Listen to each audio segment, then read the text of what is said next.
So there were some neat details that came out about a prequel series that was going to happen soon after the original show. It was called Game of Thrones Blood Moon. Basically, there were some set photos of like the main actress who was going to be in it. Looked like she was playing a Targaryen, maybe.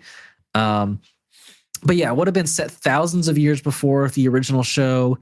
Would have kind of spanned like hundreds of years, where we see like what they have in the description is the descent from the golden age of heroes into its darkest hour.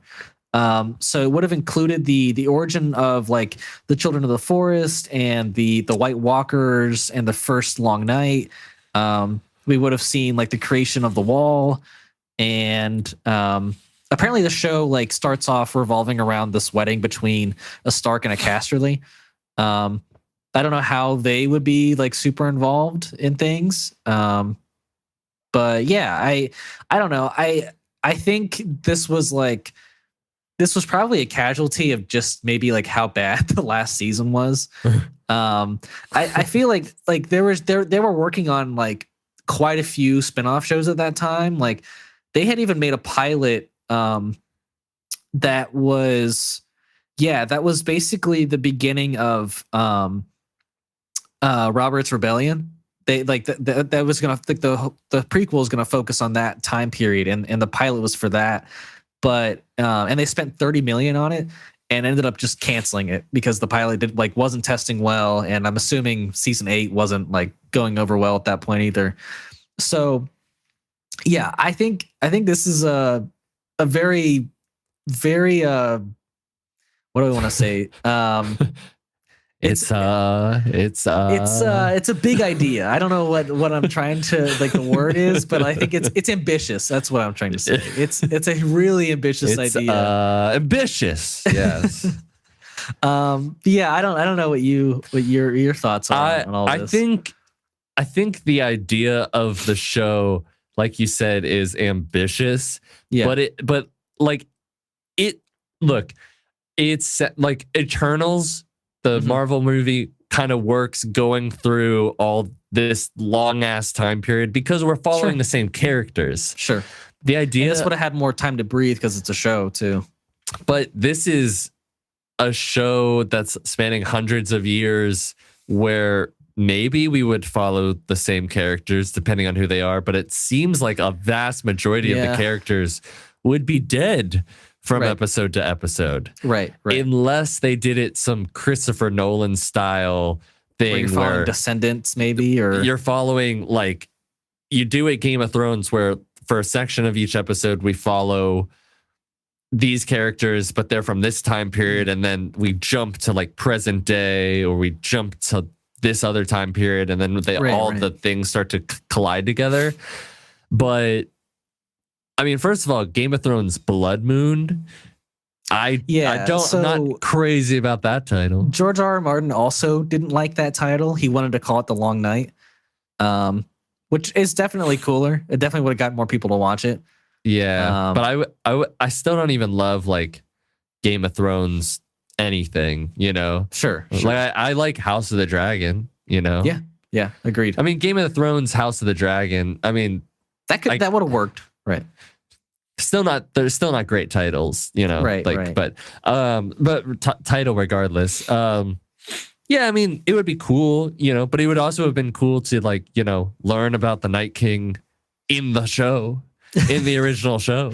Yeah, that would have been great. That would have been really cool nice to learn about the Long Night in the original show. Yeah.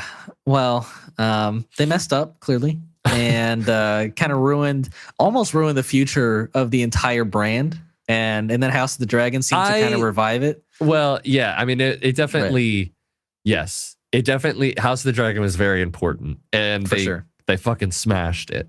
They did, yeah. But I will say, actually, you know what?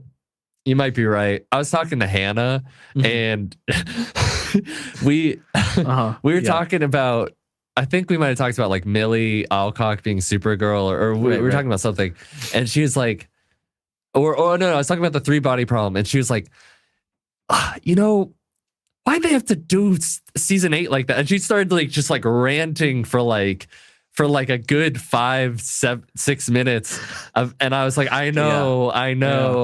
She's like, they I'm just right there really with you. fucked it. They fucked it. Yeah. And like, what's so sad is that like there's so many people now who like won't go watch the show again because they think like it's just a waste of time. There's like not a good ending for them to get to, so like why even bother?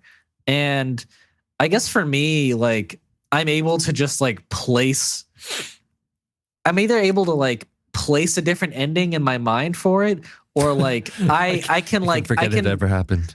I can live with like the grander details of certain things happening, you know, Right. like which I'm just settling at that point. But like I get it. I do. Like you're yeah, she's in every right to rant. Yeah. So yeah, I think yeah, that might prove my point there. Like you were saying that. Yeah. I was gonna say these shows well, were maybe, hurt. and then I was like, nah, my girlfriend even was like ranting about Right. it. Right. So yeah, I'm just glad that there's more shows coming out, like besides House of the Dragon. Like it was confirmed a while back that we're getting the Hedge Knight. Right. And then now it was just confirmed that we're getting Aegon's Conquest. So yeah, I think that is very similar in a way to like this show that I just described, the Blood Moon, because it's like spanning a well, yeah, I conquest. mean, right, it's gonna span a good period of time, but it's also like kind of showing origins of things, like how the Seven Kingdoms formed and how like the throne came to be. Whereas like the Blood Moon show was also like showing the creation of walkers and the Children of the Forest and the wall. And right. so I don't know. I think these are all things that like I love that they were like already established in the universe, and like and just like the the Jedi origin movie, it's something that like I don't necessarily need explained, but I think like if I got it, I wouldn't necessarily like complain that it's out there. Like I'd probably watch it for sure. So yeah, I don't know. I don't know if I'm thrilled about Aegon's Conquest, but definitely gonna watch it. Yeah. I mean, like I said, with the Jedi movie, Yeah.